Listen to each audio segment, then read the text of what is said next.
Hello guys, आपका स्वागत है मेरे यूट्यूब चैनल अपडेट फॉल में। तो आज हम बात कर रहे हैं ड्यू फॉल के फर्स्ट सेमेस्टर वाले बीकॉम प्रोग्राम और बीकॉम ऑनर्स के स्टूडेंट्स की, जिनका एक सब्जेक्ट है बिजनेस लॉ। तो बिजनेस लॉ की एक यूनिट है एलएलपी, सीमित दायित्व साझेदारी अधिनियम 2008, the limited liability partnership act 2008। तो आज मैं हिंदी मीडियम वाले बच्चों के लिए पूरा एक चैप्टर लेकर आया हूँ, और इस चैप्टर में मैं इस चैप्टर में जितने भी इम्पोर्टेंट क्वेश्चन हैं उनके माध्यम से पूरा चैप्टर आपका क्लियर करा दूंगा। ठीक है, आपका पूरा चैप्टर क्लियर हो जाएगा इन क्वेश्चनों से। तो हिंदी मीडियम वाले बच्चों के लिए इंग्लिश मीडियम वाले भी देख सकते हैं। तो स्टार्ट करते हैं वीडियो। फर्स्ट कहता है क्वेश्चन, एक सीमित दायित्व साझेदारी की परिभाषा दीजिए तथा उसके लक्षणों का उल्लेख कीजिए। Give the definition of limited liability partnership and explain its features. ठीक है, तो आपको मैं यहाँ पे ये जो सीमित दायित्व साझेदारी है इसको मैं अब एलएलपी कहूँगा हर जगह, तो आप थोड़ा अंडरस्टैंड करना। तो अब देखो क्या कहता है, सीमित दायित्व साझेदारी अधिनियम 2008 की धारा। अब धारा के बाद 2(1)(n) के अनुसार। अब जरूरी नहीं है कि आपको सारी धाराएं याद होंगी, तो इसलिए आप एग्जाम में कह सकते हैं, आप यहाँ पे डायरेक्टली बस अधिनियम 2008 के अनुसार, इसके बीच की कहानी को छोड़ देना। अगर आपको याद है तो अच्छी बात है, नहीं है तो बस यहाँ पे अधिनियम 2008 के अनुसार बीच की धारा को कट कर देंगे, बस के अनुसार लगाएंगे तो अधिनियम 2008 के बाद। ठीक है, तो कहता है सीमित दायित्व की साझेदारी का तात्पर्य इस अधिनियम के अधीन निर्मित एक पंजीकृत एक साझेदारी से है। यानी कि सीमित दायित्व साझेदारी अधिनियम 2008 के अनुसार जितनी भी साझेदारियों का पंजीकरण इस अधिनियम के द्वारा किया गया है वो सब क्या है, वो सीमित दायित्व वाली साझेदारी है, यानी एलएलपी है। तो अन्य देखो अब क्या कहता है, दूसरे शब्दों में कहें तो एक सीमित दायित्व साझेदारी एक समामेलित संस्था है जिसका एक कृत्रिम व्यक्तित्व तथा सदस्य से पृथक वैधानिक अस्तित्व होता है। यानी कि ये जो व्यक्तिगत जितने भी व्यक्तित्व है ना, जितने भी व्यक्ति लोग हैं, सदस्य हैं, उनसे अलग इनका एक अपना अस्तित्व होता है। ठीक है, इनके पास एक अपनी सार्वभौम मुद्रा होती है, यानी कि इनके पास एक स्टैम्प होती है जिसके सदस्यों का दायित्व सीमित होता है। यानी ये एलएलपी में जितने भी व्यक्ति काम कर रहे हैं ना, वो सब उनके दायित्व सीमित है। आया समझ? अब इसके थोड़े से विशेषताएं देख लेते हैं कि क्या क्या चीज़ें इसमें होती हैं। सबसे पहले है समामेलित संस्था। अब समामेलित संस्था का अपने सदस्यों से पृथक वैधानिक अस्तित्व होता है, जिसका शाश्वत उत्तराधिकार तथा एक सार्वभौम मुद्रा होती है। इसे अपने नाम से संपत्ति का स्वामित्व ग्रहण करने और अपने नाम से मुकदमा दायर करने का अधिकार होता है। ठीक है, फिर उसके बाद कहते हैं साझेदारी को उस समय के राज्य के कंपनी के रजिस्ट्रार के पास जिसमें पंजीकृत कार्यालय स्थापित होना है, समामेलन प्रपत्र पर पंजीकरण द्वारा स्थापित किया जाता है। यानी कि ये जो समामेलन प्रपत्र एक इनकॉर्पोरेशन फॉर्म है जिसको फिलअप करने के बाद समामेलित संस्था का निर्माण होता है, एलएलपी का निर्माण होता है। ठीक है, फिर सेकंड कहता है कृत्रिम वैधानिक व्यक्तित्व है। यानी कि जो सीमित दायित्व की साझेदारी है उसका एक कृत्रिम वैधानिक व्यक्तित्व होता है जिसका जन्म वैधानिक प्रक्रिया द्वारा होता है। यानी किसके द्वारा होता है? एलएलपी एक्ट 2008 के अनुसार जो एक प्रक्रिया है उसके बाद इसका जन्म होता है, और इसका अपने अस्तित्व का निर्माण इसके व्यक्तियों के निर्माण से अलग है। यानी कि जितने भी इसमें सदस्य हैं उससे ये बिल्कुल अलग है।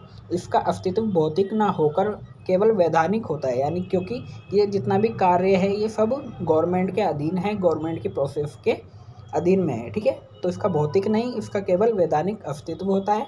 इसे कृत्रिम व्यक्ति कहा जाता है। ये प्राकृतिक व्यक्तियों की तरह संपत्तियों का क्रय विक्रय कर सकती है, संविदा कर सकती है। संविदा का मतलब यहाँ पे कॉन्ट्रैक्ट से है, तथा वैधानिक नियमों का उल्लंघन करने के लिए दंडित भी किया जा सकता है। यानी कि जो एक एलएलपी है उसका एक नाम होता है, उसी नाम से सारे कार्य किए जाते हैं, उसी नाम से मुकदमा भी दायर कर सकते हैं, उसी नाम से संपत्ति का क्रय विक्रय भी कर सकते हैं।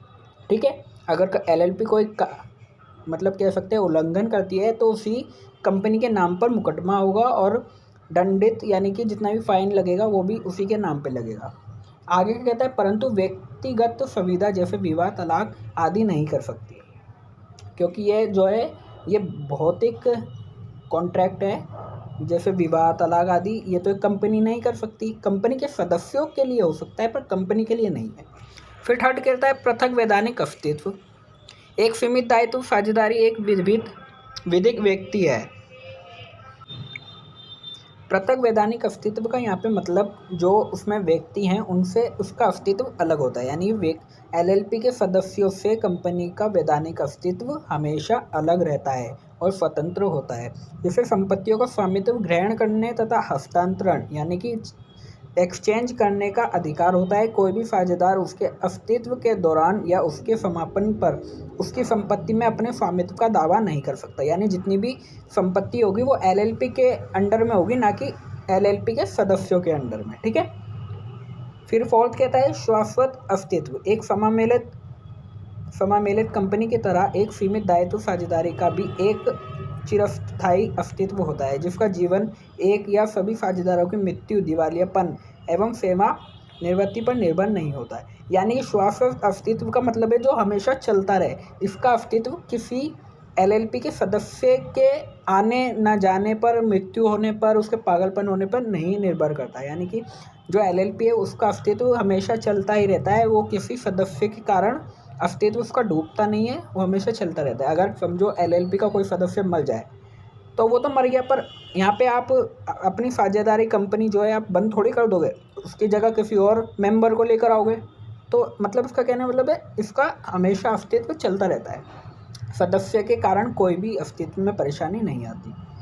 फिफ्थ कहता है सार मुद्रा। एक सीमित दायित्व साझेदारी के लिए सार मुद्रा रखना स्वैच्छिक होता है। LLP का नाम सार मुद्रा पर अंकित होता है, यानी कि ये एक स्टैंप होती है। जब आप देखा गवर्नमेंट की स्टैंप होती है तो उस पर गवर्नमेंट का नाम होता है पूरा, गोबिट जो भी, जैसे MCD की स्टैंप होती है तो उस पर MCD लिखा होता है। तो ऐसी कंपनी LLP की भी अपनी स्टैंप होती है जिस पर उसका नाम लिखा होता है। जैसे समझो आपने अपनी LLP का कुछ नाम रखा है, समझो आपने लिखा है सचिन LLP ऐसे कुछ लिखा है, तो तब स्टैंप होगी ना तो उस पर भी सचिन नाम लिखा हुआ होगा।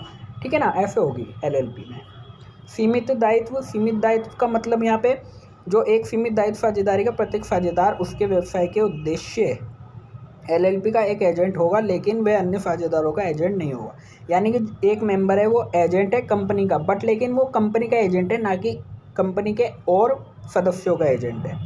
ठीक है। यानी कि यहाँ पे आप जो काम कर रहे हो वो सिर्फ कंपनी के लिए कर रहे हो, ना कि कंपनी के सदस्यों के लिए। तो सबके जो सदस्यों के जितने भी कार्य होंगे ना सीमित होंगे, ना कि असीमित होंगे।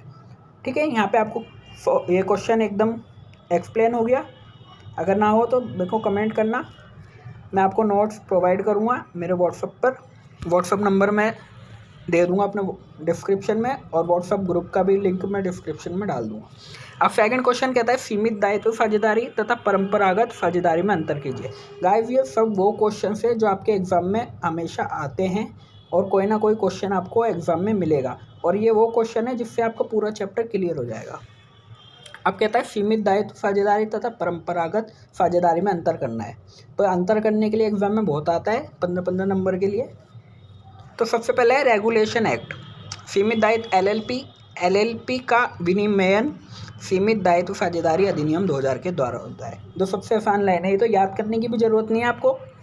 LLP का निर्माण कैसे होता है? सीमित दायित्व साझेदारी अधिनियम 2008 के द्वारा। एक साझेदारी संस्था, यहाँ पे देखो परंपरागत में क्या कहता है, एक साझेदारी संस्था भारतीय साझेदारी अधिनियम 1932 के प्रावधान द्वारा शासित होती है। साझेदारों की संख्या, LLP में कोई भी संख्या, अधिकतम संख्या नहीं रखी गई है, उल्लेख ही नहीं है इस बात का। इसमें साझेदारों की संख्या 50 से अधिक नहीं होनी चाहिए। पृथक वैधानिक अस्तित्व में LLP का अपने सदस्यों से पृथक वैधानिक अस्तित्व होता है। एक साझेदारी का अपने साझेदारों से पृथक कोई अस्तित्व नहीं होता। फिर कहता है एक सीमित दायित्व क्या है?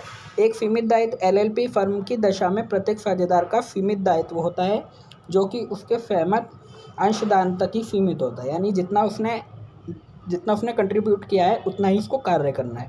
ठीक है। फिर दूसरी तरफ क्या कहता है, एक साझेदारी फर्म में प्रत्येक साझेदार का असीमित दायित्व होता है, वह फर्म के समस्त ऋणों के लिए व्यक्तिगत रूप तौर पर भी उत्तरदायी होता है। फिर साझेदारों का प्राधिकार,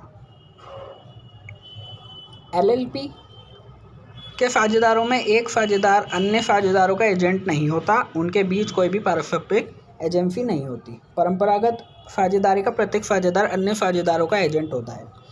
वैधानिक दायित्वों का निर्वाह, एक एलएलपी में उपबंधित वैधानिक दायित्वों के निर्वाह हेतु दायित्व पूरी तरह से नामांकित साझेदारों का ही होता है तथा अन्य साझेदार कानूनी दायित्व के निर्वाह में उत्तरदायी नहीं होते।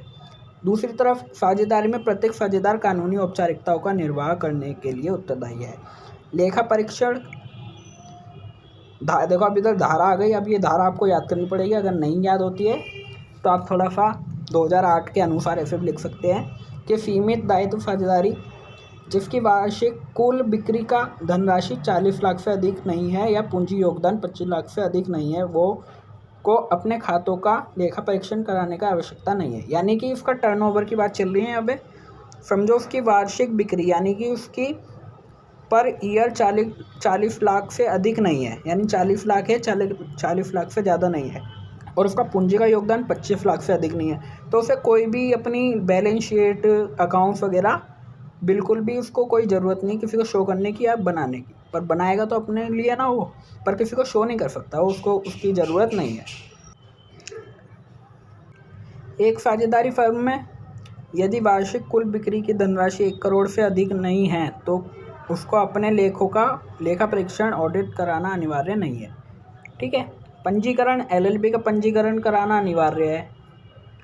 ठीक है, एलएलपी का पंजीकरण कराना अनिवार्य है। और यहाँ पे साझेदारी के फर्म के लिए पंजीकरण कराना ऐच्छिक है। आप करा भी सकते हो, नहीं भी करा सकते हो, ऑलमोस्ट सब कराते हैं।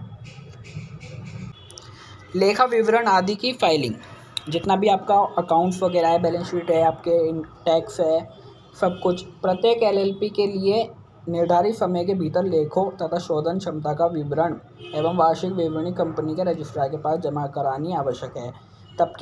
जबकि दूसरी तरफ क्या कहता है, एक साझेदारी फर्म का पूर्व कथित लेखा यानी पूरा वार्षिक रिपोर्ट विवरण फाइल कराने की आवश्यकता नहीं होती। ये चीज़ें आपको लिखनी होगी एग्ज़ाम में। समापन, अब मतलब कि अगर आपको फर्म का एंडिंग करनी है, उसको बंद करना है तो कैसे कर सकते हैं। सीमित एलएलपी में कोई भी साझेदार अपनी इच्छा अनुसार फर्म का समापन नहीं करा सकता। उसकी समाप्ति के लिए उनके वैधानिक औपचारिकताओं का पालन करना पड़ता है। स्वैच्छिक साझेदारी फर्म की दशा में, अब दूसरी तरफ क्या है, परंपरागत साझेदारी में फर्म की दशा में उसका कोई भी साझेदार किसी भी समय बिना किसी वैधानिक औपचारिकता के अन्य साझेदारों को सूचना देकर मात्र से ही अपनी साझेदारी समाप्त कर सकता है। अब क्वेश्चन बनता है सीमित दायित्व साझेदारी क्या है और सीमित दायित्व कंपनी क्या है। अब इसके बीच में अंतर स्पष्ट करना है। तो देखो यार ये स्टूडेंट्स, ये क्वेश्चन बहुत इंपॉर्टेंट है। इससे ही आपका पूरा चैप्टर क्लियर हो जाएगा और आपको पता चल जाएगा किस तरीके से लॉन्ग लेंथी क्वेश्चन आपके एग्जाम में आ सकते हैं, और ये बहुत इंपॉर्टेंट है। तो देखो क्या कहता है, सीमित दायित्व वाली साझेदारी क्या है और सीमित दायित्व कंपनी, इन दोनों में अंतर स्पष्ट करना है। तो सबसे पहले विनियामक अधिनियम, एलएलपी का विनियमन सीमित दायित्व साझेदारी अधिनियम के द्वारा, यानी कह सकते हैं कि एलएलपी का निर्माण सीमित दायित्व साझेदारी अधिनियम 2008 के अनुसार होता है, क्या द्वारा होता है। जबकि सीमित दायित्व कंपनी अधिनियम 2013 के द्वारा अनुशासित होती है। सदस्यों की संख्या, सीमित दायित्व की साझेदारी अधिनियम में साझेदारों की अधिकतम सीमा पर कोई उल्लेख नहीं है, यानी इसमें कोई लिमिट नहीं है कि आप कितने मेंबर इसमें हो सकते हैं। जबकि सार्वजनिक कंपनी, अब कंपनी देखो बहुत होती है, सार्वजनिक भी होती है और प्राइवेट भी होती है। तो कौन सी यहाँ पे सब में बात कर रहे हैं, तो सार्वजनिक कंपनी की दशा में अधिकतम सदस्यों की सीमा निर्धारित नहीं है। जबकि निजी कंपनी के सदस्यों की निजी कंपनियों में 200 से अधिक नहीं हो सकते। यानी सार्वजनिक में तो कोई उल्लेख नहीं है कि कितने लोग होने चाहिए, बट निजी कंपनी में 200 से अधिक नहीं होने चाहिए। फिर देखो प्रबंध, मैनेजमेंट कैसा है इनका। मैनेजमेंट में है, एक सीमित दायित्व साझेदारी की दशा में व्यवसाय का प्रबंध उन साझेदारों के हाथों में होता है जो साझेदारों के परस्पर संविदा द्वारा अधिकृत है, यानी कि उन पार्टनरों के द्वारा होगा जो पार्टनरशिप कॉन्ट्रैक्ट के अंडर में काम कर रहे हैं। ठीक है। एक कंपनी के व्यवसाय के नियंत्रण तथा प्रबंध अधिकार शेयरधारियों द्वारा चुने गए संचालक मंडल द्वारा होता है, यानी कि पहले जो जितने भी आपके जिन्होंने शेयर ले रखे हैं, ठीक है, कंपनी में देखो शेयरिंग का चलता है, सारे शेयर खरीदने पड़ते हैं, सब तो समझो 5 लोग हैं, 5 लोगों ने शेयर खरीद रखे हैं, पर जो संचालक मंडल है ना वो मीटिंग बिठाएगा, फिर वहाँ से 1-2 बंदे चूज़ करेगा 5 में से कि ये लोग आपका प्रबंध कर सकते हैं, आपको ये नियंत्रण कर सकते हैं। ठीक है, यहाँ पे सब मंडल के हाथों में होता है काम। फिर कहता है आंतरिक नियंत्रण संरचना। एलएलपी के आंतरिक नियंत्रण संरचना साझेदारों के बीच एक संविदा यानी कॉन्ट्रैक्ट के उपबंधों द्वारा नियंत्रित होती है। एक कंपनी के आंतरिक नियंत्रण संरचना कंपनी अधिनियम 2013 के अंतर्गत नियंत्रित होती है। हितों का अंतरण। धारा 42 के अनुसार सीमित दायित्व साझेदारी में किसी भी साझेदार के आर्थिक अधिकार अंतरणीय हैं तथा ऐसे अंतरण से सीमित दायित्व साझेदारी का अंत तथा समापन नहीं होता। एक निजी कंपनी के शेयरों का अंतरण संचालक मंडल की पूर्व अनुमति से ही हो सकता है, लेकिन सार्वजनिक कंपनी की दशा में शेयर पूर्णतः अंतरणीय होते हैं तथा संचालक मंडल शेयरों का अंतरण पंजीकृत करने से मना नहीं कर सकता। लेखा परीक्षण। सीमित दायित्व की एलएलपी में वार्षिक वही है 40 लाख से अधिक नहीं होनी चाहिए और 25 लाख से अधिक नहीं होनी चाहिए, तो उसका कोई भी आवश्यकता नहीं है आपको फाइलिंग कराने की, आपको ऑडिट फाइल कराने की। जबकि कंपनी के खातों का लेखा परीक्षण कराना कंपनी अधिनियम के। अब यहाँ पे 4th क्वेश्चन है, एक सीमित दायित्व साझेदारी का समामेलन किस प्रकार किया जाता है। How is limited liability partnership incorporated, यानी कि एलएलपी का किस तरीके से बनाया जाता है, इसको किस तरीके की प्रोसेस है उसके बारे में आपको बताना है। आंसर लिखते समय सबसे पहले आप एलएलपी की डेफिनेशन दोगे, एक्सप्लेन करोगे, उसके बाद ही आप मेन क्वेश्चन को सॉल्व करोगे। तो कहता है एलएलपी को पंजीकृत कराने से पहले आपको उसकी योजना बनाने वाले व्यक्तियों को कंपनी के रजिस्ट्रार से ये मालूम करना होता है कि सीमित दायित्व साझेदारी के लिए जिस नाम का निश्चय किया गया है वह उपलब्ध है या नहीं। इसी के साथ कई नियमों का पालन करना होता है, जैसे नाम के अंत में सीमित दायित्व साझेदारी अथवा उसका संक्षिप्त रूप एलएलपी शब्द लिखना आवश्यक है। ठीक है। फिर प्रस्तावित नाम की किसी भी प्रकार से केंद्रीय सरकार को अवांछनीय नहीं होना चाहिए। प्रस्तावित नाम के आरक्षण हेतु उस राज्य के कंपनी रजिस्ट्रार के पास जहां एलएलपी का पंजीकृत कार्यालय स्थापित किया जाना है एक प्रार्थना पत्र प्रस्तुत किया जाएगा। प्राथमिकता के क्रम में ऐसे 6 नाम दिए जाएंगे ताकि रजिस्ट्रार को पूरी फ्लेक्सिबिलिटी मिल सके। नाम के आरक्षण के बारे में रजिस्ट्रार द्वारा सूचना दी जाती है। आरक्षित नाम रजिस्ट्रार द्वारा सूचना ताकि की तिथि से 3 महीने पहले उपलब्ध किया जाता है। यदि किसी भी कारणवश एलएलपी किसी ऐसे नाम से पंजीकृत कर दी जाती है जो कि केंद्रीय सरकार की राय में किसी साझेदार या कंपनी के नाम के समान है, तो केंद्रीय सरकार ऐसी एलएलपी को परिवर्तन करने का निर्देश देती है। यानी कि आपने जो नाम लिया है वो नाम पहले किसी ने ले रखा है और आपका नाम उससे मैच हो रहा है, सेम हो रहा है, तो आपको एक नोटिस मिलेगा कि आपको अपना नाम चेंज करना है, आपको अपनी एलएलपी का नाम चेंज करना है। ठीक है। फिर कहता है सीमित दायित्व साझेदारी अधिनियम 2008 में एलएलपी के समायोजन के लिए विस्तृत प्रावधानों का उल्लेख है। लाभ कमाने के इच्छुक 2 या 2 से अधिक व्यक्तियों द्वारा एक सीमित दायित्व साझेदारी का समामेलन करने के लिए समामेलन दस्तावेज पर अपने नाम व पते देकर हस्ताक्षर करने होंगे। समामेलन दस्तावेजों को निर्धारित शुल्क के साथ उस राज्य के कंपनी रजिस्ट्रार के पास फाइल किया जाएगा जिसमें सीमित दायित्व साझेदारी का पंजीकृत कार्यालय स्थापित किया जाना है। समामेलन दस्तावेज के साथ निर्धारित प्रारूप में एक विवरण फाइल कराया जाएगा जिसमें यह घोषित किया गया हो कि अधिनियम के अंतर्गत समामेलन से संबंधित समस्त वैधानिक अपेक्षाओं का पालन किया जा चुका है। इस विवरण को निम्नलिखित में से किसी भी व्यक्ति द्वारा हस्ताक्षर कराना आवश्यक है। ऐसे वकील या कंपनी सचिव, चार्टर्ड अकाउंटेंट या कॉस्ट अकाउंटेंट जो उस एलएलपी के निर्माण से संबंधित है, अथवा ऐसे व्यक्ति जिसने समामेलन दस्तावेज पर अपने हस्ताक्षर किए हैं। समामेलन दस्तावेज सीमित एलएलपी 2009 में निर्धारित प्रारूप में होना चाहिए।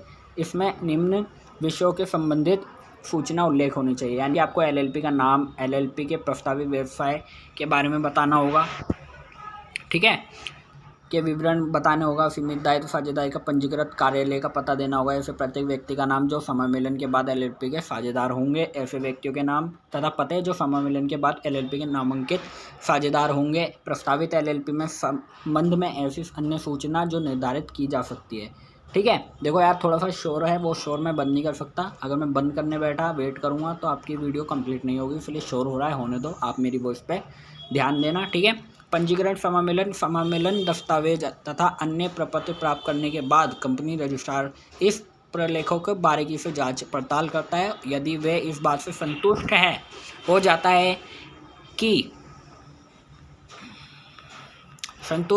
जाता है कि जमा किए प्रलेख विविध हैं और मतलब फाइल की तिथि से 14 दिन की अवधि के भीतर एलएलपी का पंजीकरण करा देता है, यानी कि वो समझता है, संतुष्ट हो जाता है कि सारे डॉक्यूमेंट्स एकदम सही है, इसके पश्चात रजिस्ट्रार एलएलपी को सम्मेलन के बाद ही एलएलपी को पृथक एवं शाश्वत वैधानिक अस्तित्व प्राप्त होता है। रजिस्ट्रार अपने कार्यालय में वैधानिक रूप में रखे गए सीमित दायित्व साझेदारियों के रजिस्टर में उस साझेदारी का विवरण दर्ज करता है और सीमित दायित्व साझेदारी पहचान संख्या आवंटित कर देता है और आपकी एलएलपी बनकर तैयार हो जाती है।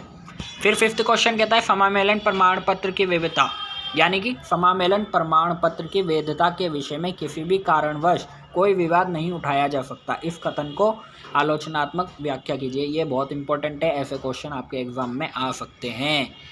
किसी भी एलएलपी में संबंध में जारी किया गया समामेलन प्रमाण पत्र इस तथ्य का निश्चाचक साक्ष्य है।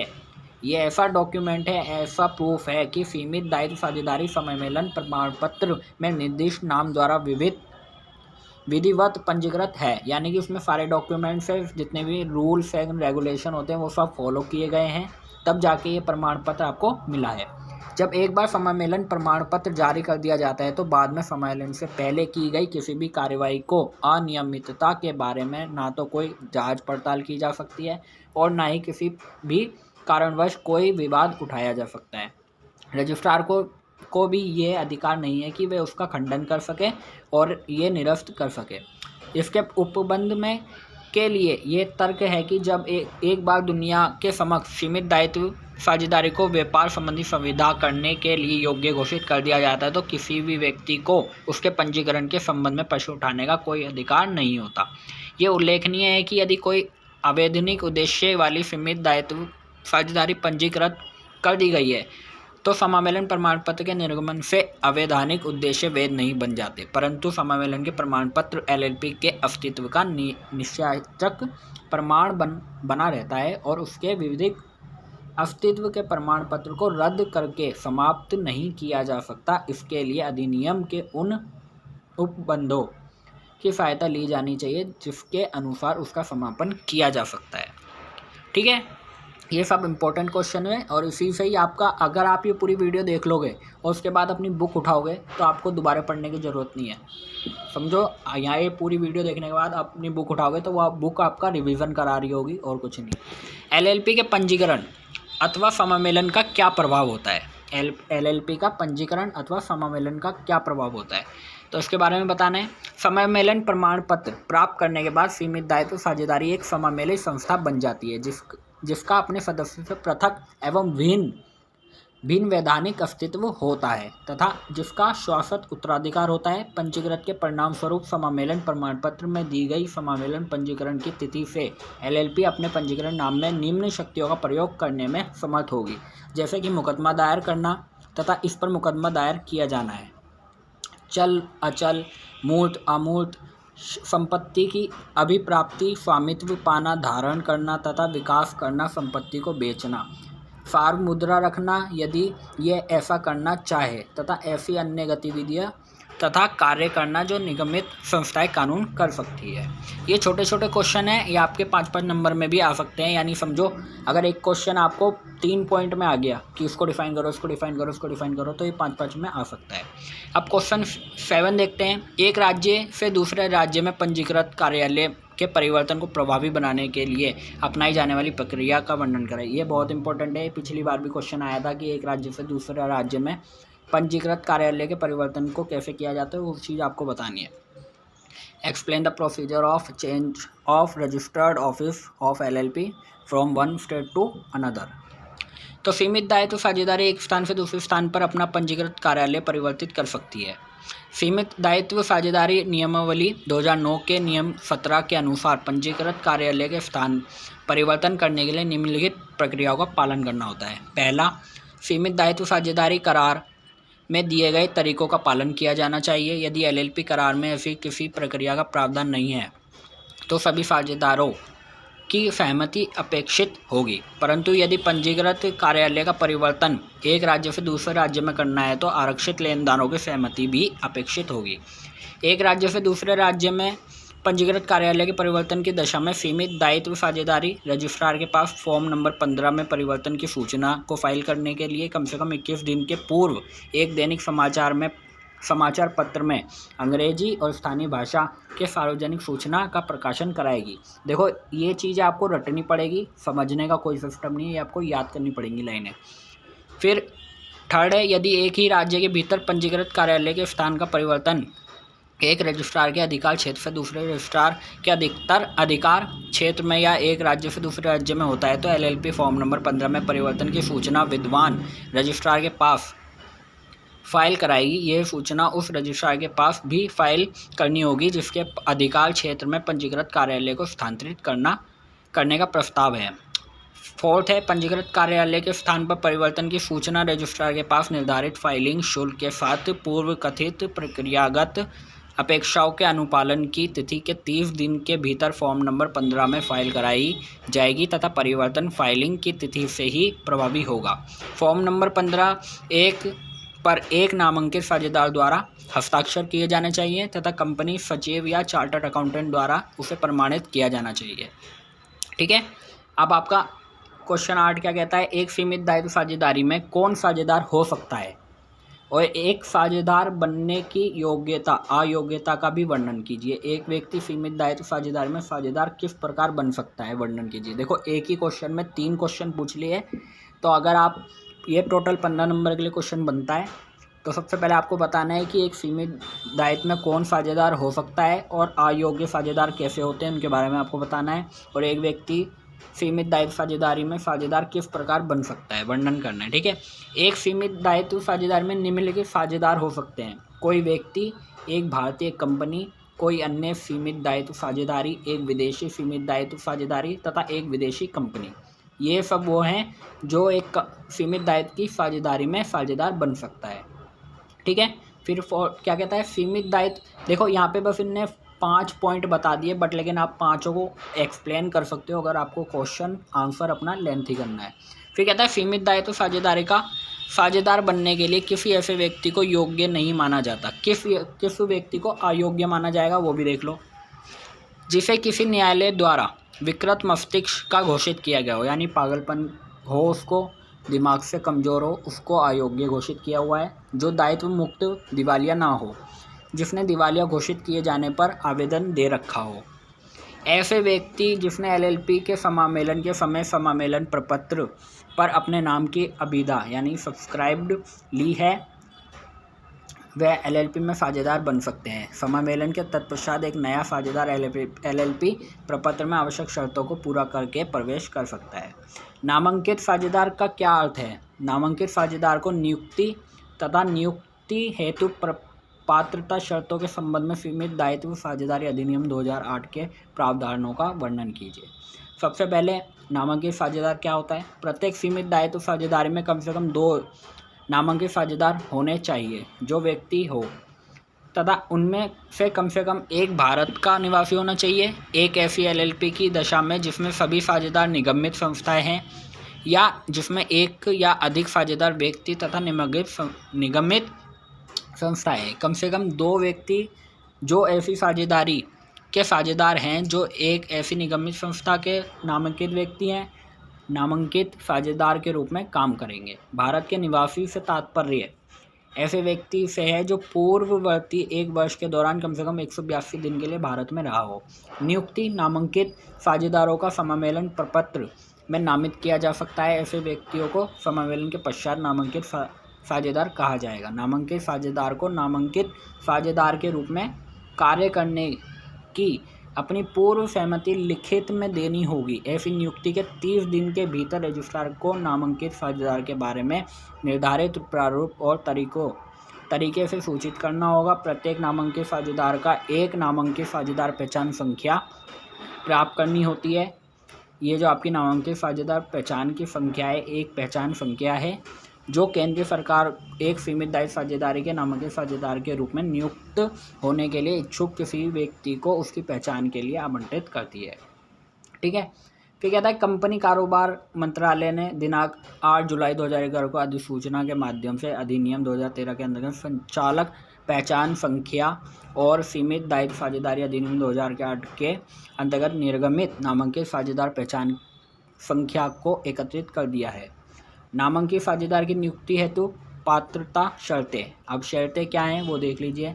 जो विगत 5 वर्षों के दौरान किसी भी समय दिवालिया घोषित किया जा चुका हो, या जो अपने ऋण दाताओं को भुगतान करना बंद कर दे, अथवा जिसने विगत 5 वर्षों के दौरान किसी भी समय उक्त भुगतान करना निलंबित किया हो, अथवा जिसने उनके साथ कोई भी समझौता किया हो, उनके साथ विगत 5 वर्षों के दौरान किसी भी समय कोई समझौता किया हो, या जो नैतिक दुराचरण वाले किसी अपराध के लिए न्यायालय द्वारा दोषी ठहराया जा चुका हो तथा उसके संबंध में कम से कम 6 माह की अवधि के लिए कारावास दंड पा चुका हो, जो अधिनियम के धारा 30 में समावेश किए जाने वाले किसी अपराध के लिए अपराधी ठहराया गया हो।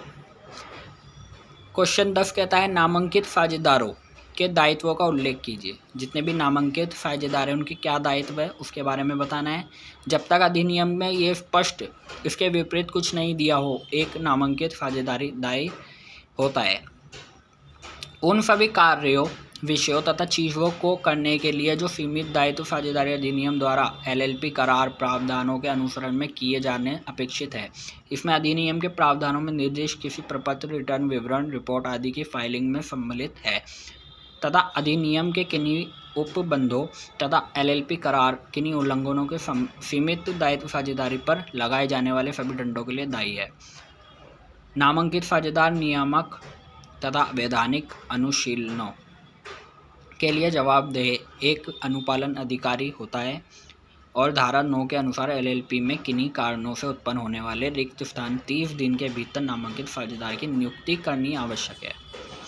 ठीक है। 11 कहता है एक सीमित दायित्व साझेदारी के साझेदारों का पारस्परिक अधिकारों तथा कर्तव्यों का वर्णन कीजिए। एक सीमित दायित्व साझेदारी के साझेदारों के पारस्परिक अधिकारों तथा कर्तव्यों का यहाँ पे वर्णन करना है।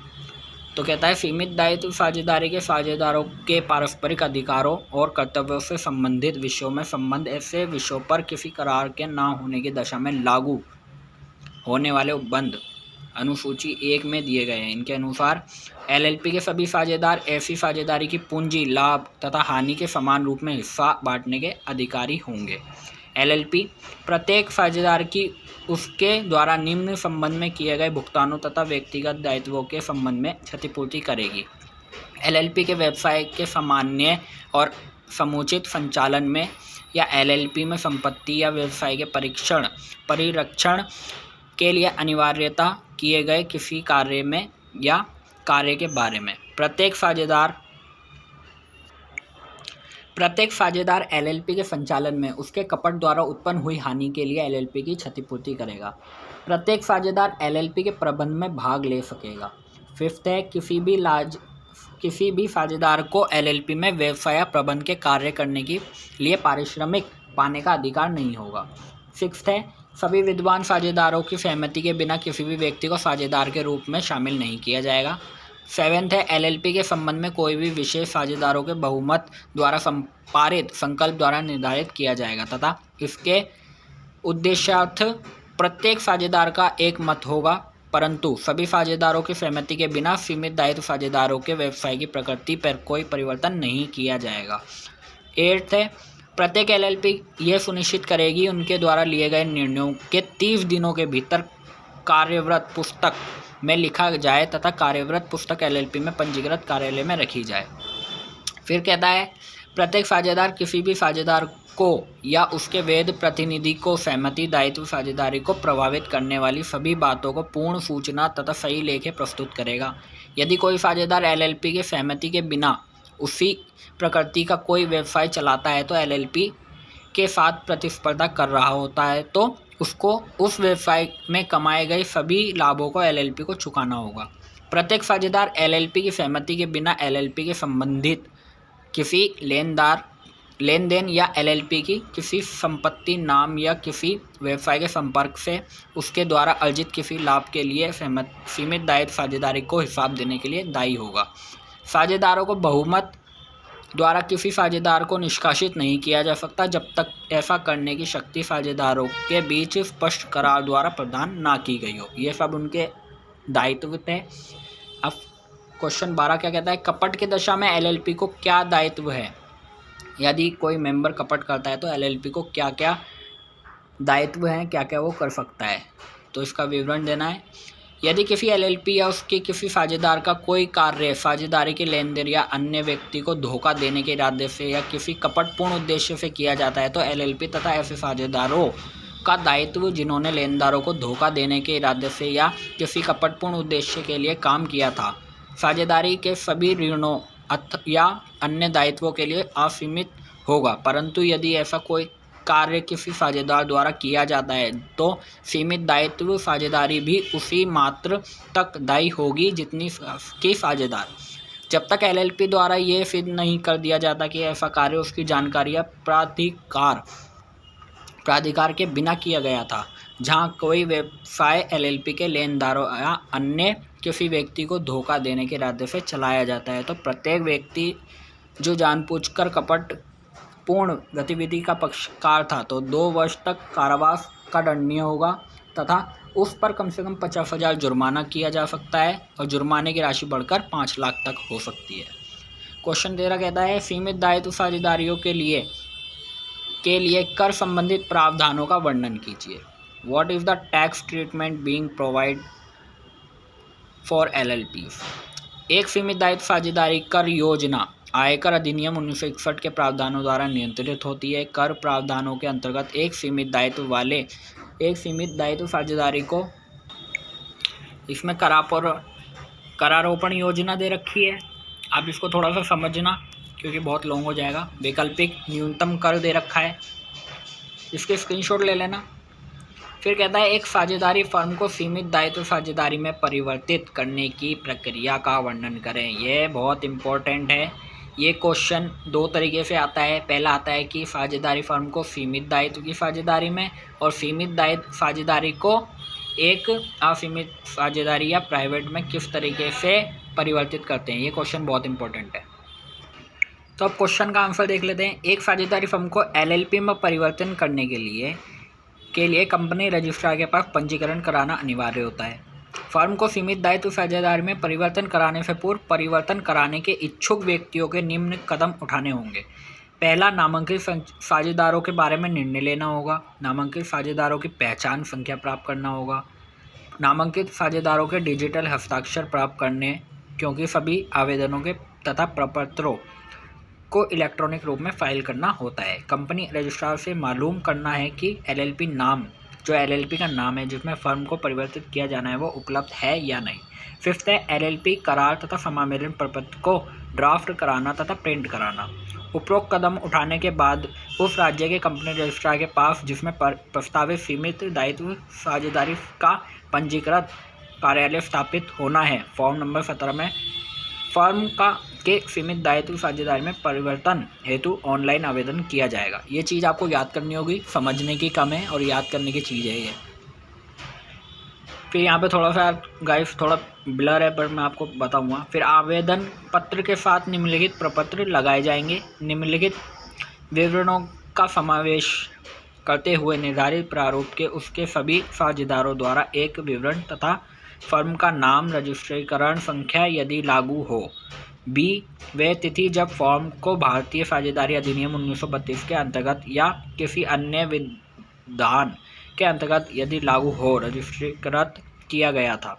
समामेलन प्रपत्र ऐसे वकील या कंपनी सचिव या चार्टर्ड लेखाकार या कॉस्ट अकाउंटेंट जो सीमित दायित्व साझेदारी के सृजन में लगा हुआ है तथा समामेलन प्रपत्र पर हस्ताक्षर करने वाले किसी व्यक्ति द्वारा यह घोषणा की है कि इस अधिनियम की तथा इसके अंतर्गत बनी नियमावली का समामेलन तथा उसके पूर्व विषयों तथा प्रासंगिक मामलों के संबंध में सभी अपेक्षाओं को पूरा कर लिया गया है। एक व्यवसाय चार्टर्ड अकाउंटेंट द्वारा फर्म की संपत्तियों तथा दायित्वों को सत्य व सही बताते हुए विविधगत प्रमाणित विवरण, ये विवरण आवेदन की तिथि से 30 दिन पहले तक की तिथि का बना होना चाहिए। परिवर्तन के प्रति सभी लेनदारों को सहमति एवं उनको सूचित होना चाहिए। संबंध संस्था अधिवक्ता से सहमति, अनुमोदन तथा अनुशंसा आदि आवश्यक हो। अन्य संलग्न किया गया प्रपत्र यानी कि प्रपत्र जैसे फाइल की गई आयकर की रिटर्नों के विवरण, लंबित कार्यवाहियों के विवरण आदि। उपरोक्त प्रपत्रों के साथ कंपनी रजिस्ट्रार को निर्धारित दर से प्रपत्रों को फाइल करने का शुल्क तथा पंजीकरण शुल्क भी देना है। यदि रजिस्ट्रार उपरोक्त प्रपत्रों की जांच करने में उनके विवरण में संतुष्ट होता है तो वह एलएलपी को रजिस्ट्रार कर देगा तथा पंजीकरण प्रमाण पत्र जारी कर देगा। यदि यह अधिनियम के प्रावधानों के अंतर्गत प्रस्तुत किए गए विवरणों में असंतुष्ट हो तो रजिस्ट्रार एलएलपी में परिवर्तन करने से मना कर सकता है। इस परिस्थिति में कंपनी लॉ बोर्ड को अपील फाइल की जा सकती है। ठीक है। इस प्रकार परिवर्तित एलएलपी का यह दायित्व होता है कि संबंध रजिस्ट्रार को, जिसके साथ भारतीय साझेदारी अधिनियम के प्रावधानों के अंतर्गत पहले पंजीकृत थी, सीमित दायित्व साझेदारी की पंजीकृत की तिथि से 15 दिन पहले परिवर्तन के बारे में तथा एलएलपी के विवरणों के बारे में सूचित करें। फॉर्म के रजिस्ट्रार को सूचित करने में देरी करने पर विलंब के प्रतिदिन 100 रुपये का शुल्क भुगतान करना होगा। पंजीकरण के प्रभाव। एक एलएलपी पंजीकरण प्रमाण पत्र में निर्दिष्ट नाम से अस्तित्व में आती है।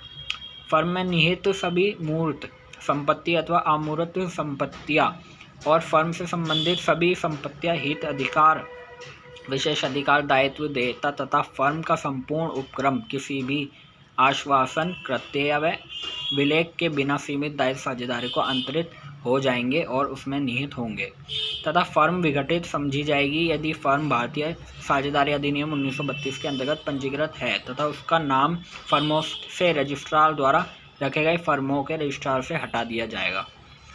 ठीक है गाइस, आपको थोड़ा समझ आएगा क्योंकि ये चीज़ आपको समझने की नहीं, ये आपको याद करने की ज़रूरत है। आप कहता है एक निजी कंपनी से सीमित दायित्व साझेदारी में परिवर्तन की प्रक्रिया का वर्णन करो। ये क्वेश्चन बहुत इंपॉर्टेंट है, ये आप अपनी बुक से भी पढ़ सकते हो और यहाँ पे तो शॉर्टली लिखा ही है। एक निजी कंपनी, ये हमेशा क्वेश्चन आता है, एक निजी कंपनी से सीमित दायित्व साझेदारी में परिवर्तन की प्रक्रिया का वर्णन करना है। ठीक है। कंपनी अधिनियम 2013 के अंतर्गत समामेलित एक निजी कंपनी धारा 56 के अंतर्गत तथा सीमित दायित्व साझेदारी अधिनियम के संकलन तृतीय अनुसूची के प्रावधान के अनुरूप स्वयं को सीमित दायित्व साझेदारी में परिवर्तन कर सकती है। इसके लिए निजी कंपनी रजिस्ट्रार को आवेदन कर सकती है। शर्तें क्या है? आवेदन के समय संपत्तियों में कोई जमानती हित विद्वान या क्रियाशील नहीं है। विद्वान निजी कंपनी के सभी शेयरधारी प्रस्तावित सीमित दायित्व साझेदारी के साझेदार बन जाते हैं। कोई भी अन्य व्यक्ति परिवर्तन की प्रक्रिया के दौरान साझेदार नहीं बन सकता। अब परिवर्तन की प्रक्रिया क्या है वो देख लीजिए। नामांकित साझेदारों के बारे में निर्णय लेना, नामांकित साझेदारों की पहचान की संख्या का प्राप्त करना, नामांकित साझेदारों के डिजिटल हस्ताक्षर प्राप्त करना, क्योंकि सभी आवेदन तथा प्रपत्रों को इलेक्ट्रॉनिक तौर पर ही फाइल करना होता है। कंपनी रजिस्ट्रार से मालूम करना कि क्या सीमित दायित्व साझेदारी का नाम जिसमें निजी कंपनी को परिवर्तन करना है उपलब्ध है या नहीं। सीमित दायित्व साझेदारी करार तथा समामेलन प्रपत्र को ड्राफ्ट कराना तथा प्रिंट कराना है। उपरोक्त चरण उठाने के बाद उस राज्य के कंपनी रजिस्ट्रार के पास जिसमें प्रस्तावित सीमित दायित्व साझेदारी का पंजीकृत कार्यालय स्थापित होना है। फॉर्म नंबर 18 में निजी कंपनी को सीमित दायित्व में परिवर्तन हेतु ऑनलाइन आवेदन किया जाएगा। अब आवेदन पत्र के साथ निम्न प्रपत्रों को लगाया जाएगा। कौन कौन से पत्र है वो देख लीजिए। कंपनी का नाम तथा पंजीकरण क्रमांक तथा वह तिथि जब कंपनी का समामेलन किया गया था। समामेलन प्रपत्र लगाना होगा। एक ऐसे वकील जो ऊपर था, देखो कुछ लाइनें सेम है जो पहले वाली प्रोसेस में थी वो ही यहीं पर है, तो मैंने ऊपर बताया, आप यहाँ से भी थोड़ा देख सकते हैं। फिर आता है पंजीकरण के प्रभाव क्या है, ये मैंने आपको ऊपर बताए थे, सेम वही है। अब आता है सीमित दायित्व साझेदारी के समापन का अर्थ स्पष्ट कीजिए। एक सीमित दायित्व साझेदारी के समापन तथा विघटन में अंतर स्पष्ट कीजिए। ये क्वेश्चन बहुत इंपॉर्टेंट है। सीमित दायित्व साझेदारी का समापन का क्या मतलब है वो बताते हैं, फिर उसके समापन और विघटन में अंतर बताएंगे। एक सीमित दायित्व साझेदारी के समापन से आशय उसके कारोबार को बंद करने की प्रक्रिया से है। समापन की प्रक्रिया में समापक या एलएलपी समापक द्वारा एलएलपी की संपत्तियों को बेचकर धन एकत्रित करना, देयता का भुगतान करना और एलएलपी साझेदारों में शेष अधिकार का वितरण करना। यानी कि यहाँ पे एलएलपी के समापन का मतलब यह है कि जो भी एलएलपी में कारोबार चल रहा है उसको बंद कर देना। जितनी भी एलएलपी की कंपनी है उसको जितनी भी एलएलपी की संपत्ति है उसको बेच देना, और जितना भी एलएलपी पे जितना भी उधार था उसको ख़त्म कर देना, उनको सबको उधार दे देना, उधार को ख़त्म करना, और बाकी जितनी राशि बच जाती है उस राशि को जितने भी मेंबर है उसमें बांट देना। यही क्या है, सीमित दायित्व साझेदारी का समापन है। ठीक है। अब समापन और तथा विघटन में अंतर। एलएलपी का समापक इसके विघटन से पूर्व की कार्यवाही है। विघटन से पूर्व और समापन के पश्चात एलएलपी का वैधानिक अस्तित्व रहता है और न्यायालय में इसके विरुद्ध अभियोग चलाया जाता है तथा ये भी अभियोग चला सकती है। विघटन होने पर एलएलपी का अस्तित्व समाप्त हो जाता है। कंपनियों के रजिस्ट्रार द्वारा इसका नाम सीमित दायित्व साझेदारी के रजिस्टर से काट दिया जाता है तथा इस तथ्य को सरकारी गेजेट में प्रकाशित कर दिया जाता है। क्वेश्चन 17वां कहता है, न्यायालय द्वारा एलएलपी का समापन किन परिस्थितियों में किया जा सकता है। ठीक है, तो विशेष संकल्प। न्यायालय द्वारा एलएलपी का समापन निम्नलिखित परिस्थितियों में किया जाता है। अब विशेष संकल्प क्या है? यदि एलएलपी के साझेदारों के 75% या अधिक बहुमत द्वारा ये पारित कर लिया गया है कि एलएलपी का समापन न्यायालय द्वारा किया जाएगा, परंतु न्यायालय ऐसा करने के लिए बाध्य नहीं है। यदि न्यायालय के विचार में समापन जनहित अथवा एलएलपी के हित में नहीं है तो न्यायालय समापन करने से इनकार कर सकती है। साझेदारों की संख्या न्यूनतम से कम होना। यदि 6 महीने से अधिक समय तक साझेदारों की संख्या 2 से कम रही तो न्यायालय इस आधार पर समापन का आदेश देने के लिए आबद्ध है। ऋणों के भुगतान में असमर्थता, यानी ऋणों का भुगतान एलएलपी नहीं कर पा रही है। जब एलएलपी अपने ऋण नहीं चुका पाएगी तो उस दशा में जो है ये समापन हो जाएगा एलएलपी का राष्ट्रीय हित के विरुद्ध। यदि आप कोई कह सकते हैं इल्लीगल काम कर रहे हो तब जाके एलएलपी समापन हो सकता है। लेखे तथा शोधन क्षमता का विवरण या वार्षिक विवरण रजिस्ट्रार को भेजने में चूक। यदि आप जितना भी वार्षिक रिपोर्ट है वो नहीं भेज पाते हो तब भी आपका समापन हो सकता है। न्याय संगत एवं सामायिक। यदि न्यायालय की राय में सीमित दायित्व साझेदारी का समापन न्याय संगत अथवा सामायिक है तो भी उसके समापन का आदेश दिया जा सकता है। तो आप इसके पॉइंट अपने नोटबुक में नोट कर लो, क्योंकि बाकी एक्सप्लेन तो आप खुद भी कर सकते हो। तो अब कहता है क्वेश्चन 18, न्यायालय सीमित दायित्व साझेदारी का न्याय संगत एवं सामायिक आधारों पर समापन कर सकता है, स्पष्ट कीजिए। तो कैसे कर सकता है? यदि न्यायालय की राय में सीमित दायित्व साझेदारी का समापन न्याय संगत एवं सामयिक है तो उसके समापन का आदेश दिया जा सकता है। न्याय संगत एवं सामयिक क्या है, ये प्रत्येक मामले में तथ्यों पर निर्भर करता है। न्यायालय में निर्णयों के आधार पर इस विषय पर निम्नलिखित उदाहरण दिए हुए हैं। यदि एलएलपी अपने मुख्य उद्देश्यों को प्राप्त करने में असफल हो गई अथवा एलएलपी का आधार ही समाप्त हो गया हो। यदि एलएलपी का प्रबंध गतिरोध के कारण पूर्णतः ठप हो गया हो। यदि एलएलपी का निर्माण अवैधानिक एवं कपटपूर्ण व्यापार करने के उद्देश्य से किया गया हो अथवा एलएलपी का व्यापार अवैधानिक हो गया हो, जैसे यदि एलएलपी का मुख्य उद्देश्य लॉटरी का व्यवसाय करना हो, जब एलएलपी के व्यापार में निरंतर हानि हो रही हो। तो ये सब वो पॉइंट हैं जिनके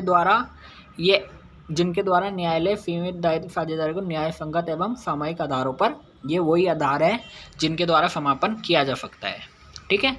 अब कहता है समापन हेतु याचिका कौन प्रस्तुत कर सकता है। भैया कौन कर सकता है, आइए इसके बारे में जान लेते हैं। एलएलपी का समापन एवं विघटन नियमावली 2012 के नियम 26 के अनुसार एलएलपी के समापन हेतु न्यायालय को याचिका निम्नलिखित पक्षों में से किसी एक द्वारा प्रस्तुत की जा सकती है। एलएलपी द्वारा याचिका, एलएलपी की ओर से नामांकित साझेदार एलएलपी के समापन हेतु न्यायालय को याचिका प्रस्तुत कर सकते हैं।